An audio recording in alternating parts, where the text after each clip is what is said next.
This is a video that we're doing. This is KUCB radio, located right here in Des Moines, Iowa.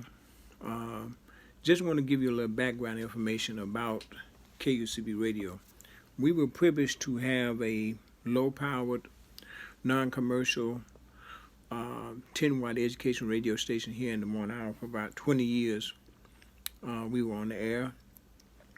We served the Des Moines community, and we had a format that was, we tried to have a format to fit the community. And so we had a format to cover all segments of the community and just to really kind of cover all the things that were going on here in the Des Moines area. And our signal would go outside, actually go outside 10 miles. You could pick us up coming in Des Moines, 10 miles out. We were on there for about 20 years. We had a staff of about 65 people. The founders of radio station KUCB Radio were Miss Joanne Cheatham, Brother Charles Knox. They have recently passed on. I had the honor and pleasure of working with Sister Hada Shah Marion.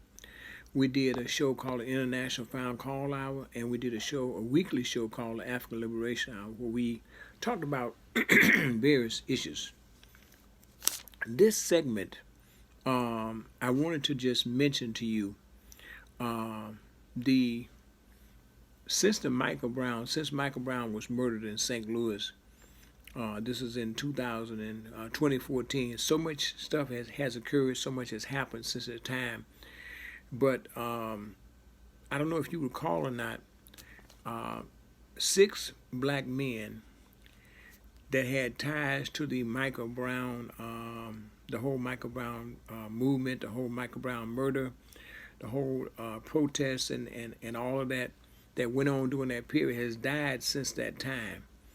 6 black men with ties to the Michael Brown protests and the Michael Brown demonstration, marches, all of that since 2014 have died. 2 black men were found dead inside a torch car. 2 of them was found dead inside a torch car where they actually set the car on fire, killed them, and then set them on fire. 3 other black men died apparently suicide. This is Ferguson, Missouri. All of this took place around the Michael Brown uprising and the Michael Brown being murdered in 2014. So this is all interesting. How all of these brothers were murdered because they all had ties to the Michael Brown uprising, the Michael Brown protest, that whole movement, And so the people that were on the ground were the ones that was really on the ground, front and center. When Michael Brown first got murdered, we had contact with people that was on the ground, first ones to go to the police station, marching, protesting, you name it. And so this is what we're talking about. This is the contact. But since that time, we don't hear anything else about these brothers who were murdered in Ferguson, Missouri, and they had ties to the Michael Brown protest, the whole Michael Brown movement. These are young brothers, not older brothers, young brothers. Now, since that time, what has happened today, I just picked this up today, an important piece, I think. Circuit attorney by the name of Kimberly Garden. She has filed a federal lawsuit, through the KKK Act, allegedly a civil rights conspiracy at the hands of the local St. Louis Police Department, St. Louis police officers, police union, all that, the whole operation. And she is stating that the circuit attorney Kimberly Garden, she filed a federal suit via KKK Act.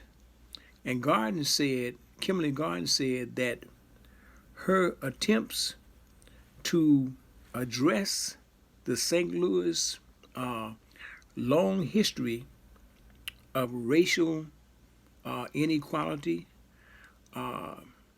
prejudice in the criminal justice system there.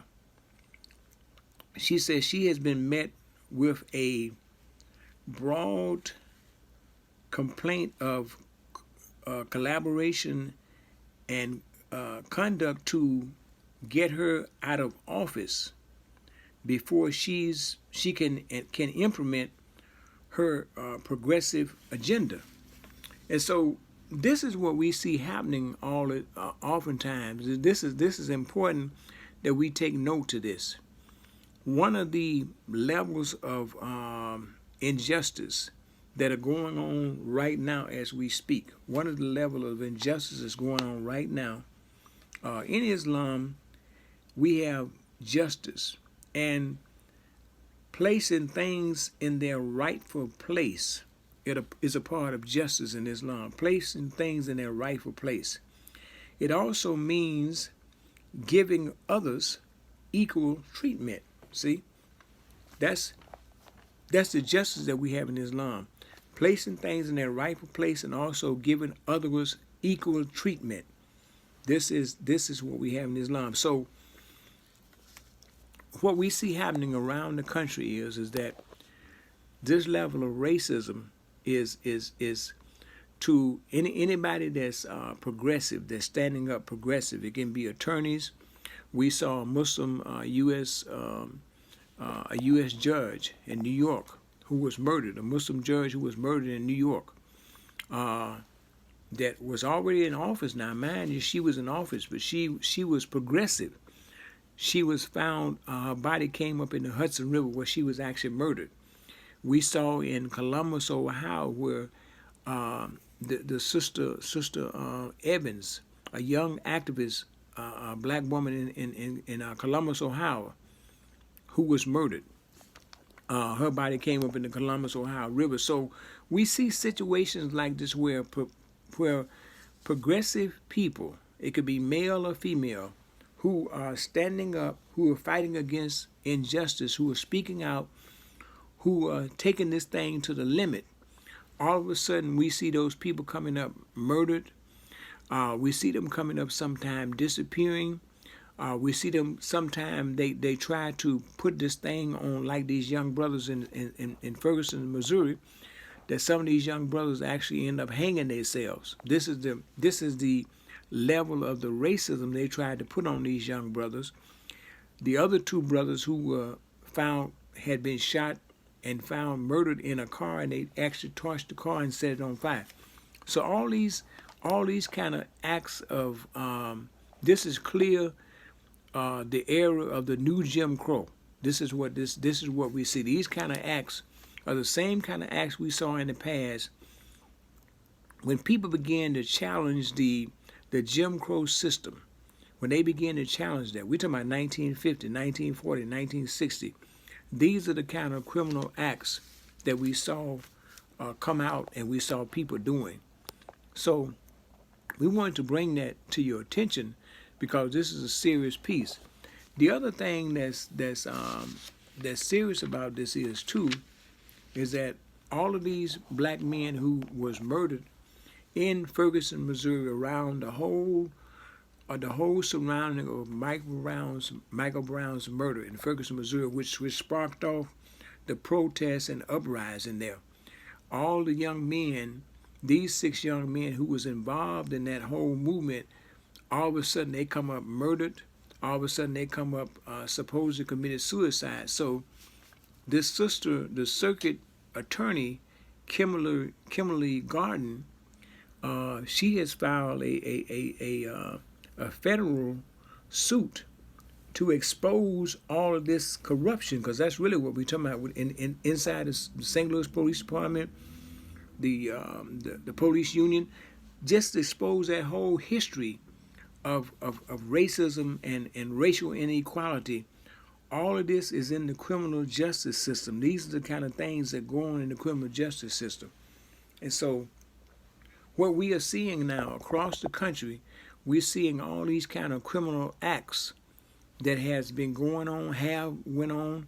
And this is how oftentimes these people are able to frame and falsify police reports, falsify arrests. This is why the incarceration rate begins to climb and be so high in this country, because of all the Jim Crowism, the racial inequality, the racism, the bigotry. All this is involved in this whole process and operation, and we have to understand that that's what's going on. See, we have to understand this is the kind of operation that's going on. This is what's happening. And so we have to continue to talk about this. We have to expose it. I said, once again, I want to emphasize this. In Islam, there is a thing where we place in Islam the right place, the rightful place is one thing, number one, of justice. The thing that is placed in the right place. The second thing is that it means that giving others equal treatment. You know, that's what it means. And so this comes out to be justice in Islam comes out to be a virtually a moral. It's a moral virtue, and it's an attraction of the human personality and human rights in this country. So we have a right to stand firm on this. We have a right to fight. We have a right to speak out. We have a right to take all of these avenues to fight against this kind of injustice, this kind of racial inequality, this kind of bigotry, this kind of Jim Crowism. We have a right to fight against and speak out and protest against every single act that takes place. And to these brothers and sisters, and to people who are rightfully minded, who fight for this kind of cause, this is why it's important to encourage the young people to stand up and fight and speak out and be bold enough to speak out against this kind of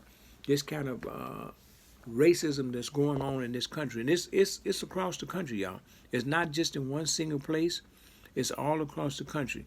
And so what we're beginning to see is this kind of stuff that's going on all across the country. Let me also, there was one other point in this I wanted to mention to you. I think it's real important. If I can find it, I'm looking through my notes here. I wanted to just share this with you. I think the thing is that what we begin to see is that one of the things that came up in the Ferguson uprising and the protests is that people began to see, and I'm going to tell you something about this Ferguson piece, y'all. Before that thing jumped off in Ferguson, Missouri, nobody knew anything about Black Lives Matter. Nobody knew anything about them. The people on the ground that I talked to in Ferguson, Missouri, around the St. Louis area, they told me all of a sudden people began to show up in Ferguson around the protests, around that Michael Brown murder, the whole Ferguson uprising, began to show up, pop up in the community, people they never seen, never heard, never knew anything about. And so what has happened over a period of time, we go back to history to verify and justify these kind of things. It's been so many times in a movement, be like a Ferguson, during the time of the whole Black Power movement, during the time of the whole human rights movement, the whole civil rights, there was always agents and snitches that the government was sending in to infiltrate into these organizations. Sometimes they would even finance them and send them in to infiltrate the movement. So people were saying in Ferguson, Missouri, and St. Louis, Missouri, that people that popped up out of nowhere, all of a sudden, they began to take over and construe the movement.